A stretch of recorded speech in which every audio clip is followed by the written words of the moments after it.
Hello students, today we are going to start with the first topic of accountancy, standard 12th, and that is introduction to partnership. Now the word partnership itself says that there is a part means division of everything. Say in standard 11th we learnt about sole proprietorship firm. There was one person who was bringing capital, but here in standard 12th, where we are going to have a partnership accounts, more than one people will bring capital. Friends, this topic has a weightage of approximately 5 marks in your board examination. Now the important topics which I am going to cover, the first thing is definition as per Partnership Act 1932. You can get to know that definition from your textbook. Definition of partnership is very simple to understand. Partners join together with an aim to earn profit. All partners, maximum number of partners 50, minimum 2 as per the Partnership Act 1932. These partners join together to do some legal business, that is known as a partnership. Law does not tell them compulsorily to prepare partnership deed or partnership agreement. Law says you can have your partnership deed either in the written format or you can have your partnership deed either in oral. But as you know friends, that anything which is written or in the written format is more advisable, because in case if there is any dispute in the future, partners can refer to that partnership deed which is in writing and get their problem solved, get their dispute resolved. So, provisions of Partnership Act. Now, what are these provisions of Partnership Act? When suppose partners have not prepared their partnership deed and there is any dispute arising among the partners, obviously there should be some resolution, and that comes with provision in absence of partnership deed. What is the first provision? The first provision is profit and loss is to be distributed equally among the partners. Suppose there are two partners, it will be 1/2, 1/2. Suppose there are three partners, it will be 1/3, 1/3 and 1/3. Suppose there are four partners, 1/4 for 4 times. So profit or loss is to be distributed equally if there is an absence of partnership deed. Second, in absence of partnership deed, no salary, bonus or commission is to be paid to partners. If any partner provides the loan to the firm, partnership firm, that partner is entitled for 6% interest per annum on his or her loan. That means, suppose partner A has provided loan of rupees 1 lakh to the partnership firm, but in absence of partnership deed and the percentage on that loan is not decided, she or he will be allowed to get 6% interest on the loan amount. Fourth point, no interest on capital. If there is an absence of partnership deed, in that situation, none of the partner is entitled for interest on capital. No interest on drawing. All expenditures to be reimbursed. In partnership deed, if it is mentioned, fine. If it is not mentioned, then also. If partner has spent any amount on behalf of partnership firm, that amount is to be reimbursed to the partner. This particular topic, friend, introduction to partnership, is about forming a partnership and rules and regulation about the partnership. Now we are going to solve certain formulas and sums based on these formulas. This formula which we are going to learn is a simple formula related to calculation of interest. As you know friends, that partners will withdraw the amount from the firm, that is partnership firm. In such a situation, it is quite possible that partners may withdraw a lump sum amount on one particular date and interest will be calculated accordingly, or it is quite possible that partners will withdraw the amount each month. When partners are withdrawing the amount each month, there are two ways. In the beginning of the month they will withdraw the amount, or possibly in the end of the month they will withdraw any amount. Say for example that they are withdrawing in the beginning of the month, the formula goes like this: amount of drawing multiplied by percentage, that is the percentage of interest on drawing, divided by 100 multiplied by 78 upon 12. You can say that this 78 upon 12 is your key. And same way, if the drawings are done at the end of the month, amount of drawing, percentage upon 100, and the key is 66 upon 12. So we have two different categories of the sum when interest on drawing is to be calculated. One is the beginning, another is the end. For beginning the key is 78 upon 12 and end it is 66 upon 12.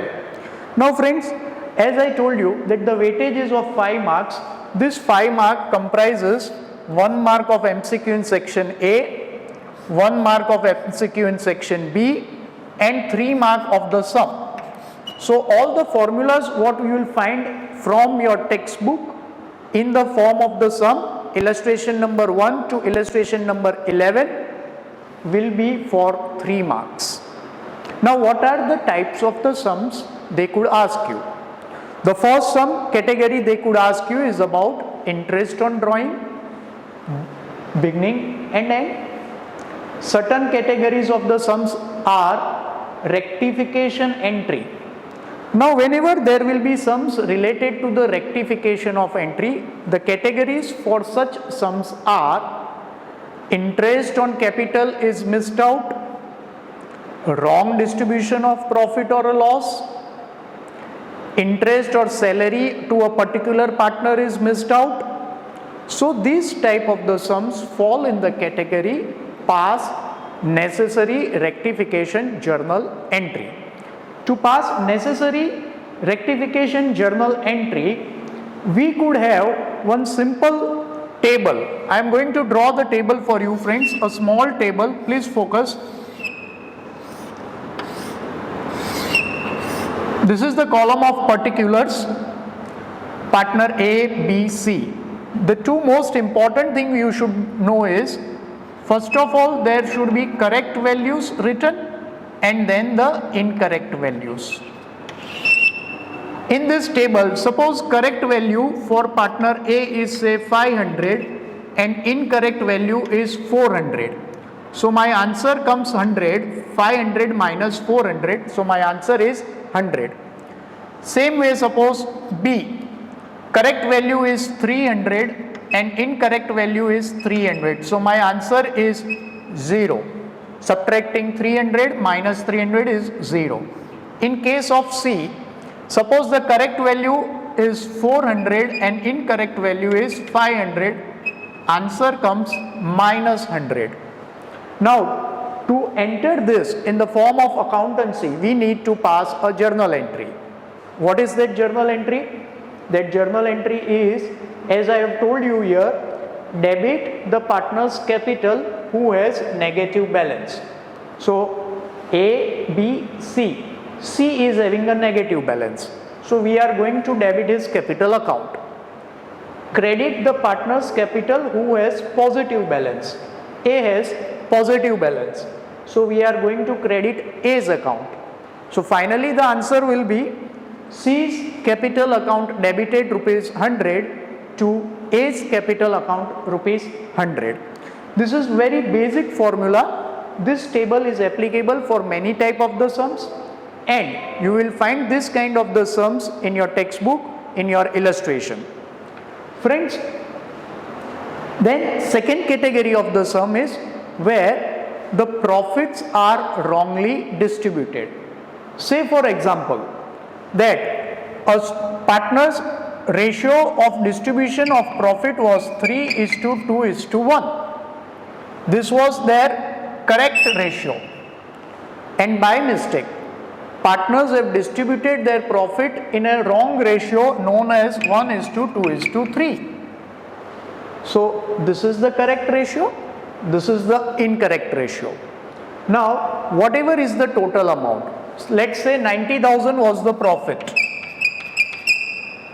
90,000, correct distribution will be done in the ratio of 3:2:1, that is 90,000 multiplied by 3/6, 90,000 multiplied by 2/6, 90,000 multiply 1/6, and I will write the correct values here in the table. Then again with the same value of 90,000 I will do incorrect distribution.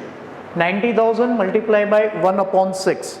Friends, you know how 6 is derived. 3 plus 2, 5 plus 1, 6. Same way 1 plus 2, 3 plus 3, 6. So this 90,000 in incorrect proportion will be distributed 1/6, 2/6, 3/6. Correct values in the table, incorrect values in the table, and apply this formula to get your final answer. Students, you have to be a little careful by applying this formula. It will not be applicable for interest on drawings. Any rectification required for interest on drawings, this formula will not be used.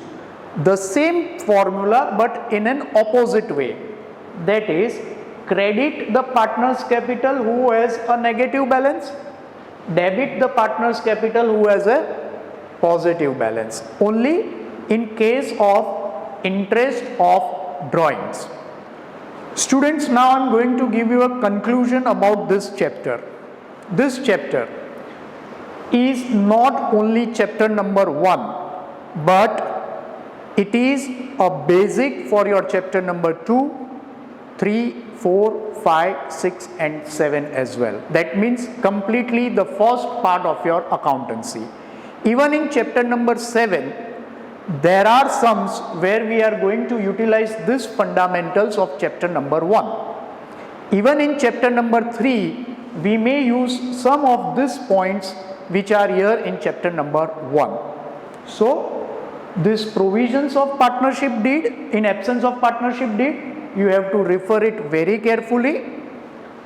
Definition of partnership as per the Act 1932, partnership deed and the contents of partnership deed, which is an easy topic which you have learnt, understood even in standard 11th OC, Organization of Commerce. In that particular subject you have gone through partnership deed and partnership agreement. The same thing is repeated here in accountancy, but that is a theoretical part. We are concerned more with this practical part, and these 6 provisions are the keys to your sums. So when we will meet in the next lecture, friends, we will be describing and discussing these points connected with chapter number 2 or chapter number 3. Meanwhile, you can refer your textbook, try to get the solution of certain sums from referring illustration number 1 to 11 and solving the exercise sums. Note over here, friends, that bigger sums, that is beyond question number 3 of your exercise, are not to be asked in chapter number 1. So from your exercise, question number 1 and its subpart, question number 2 and its subpart, question number 3 and its subpart. That's the only practice sums you require to do in this chapter.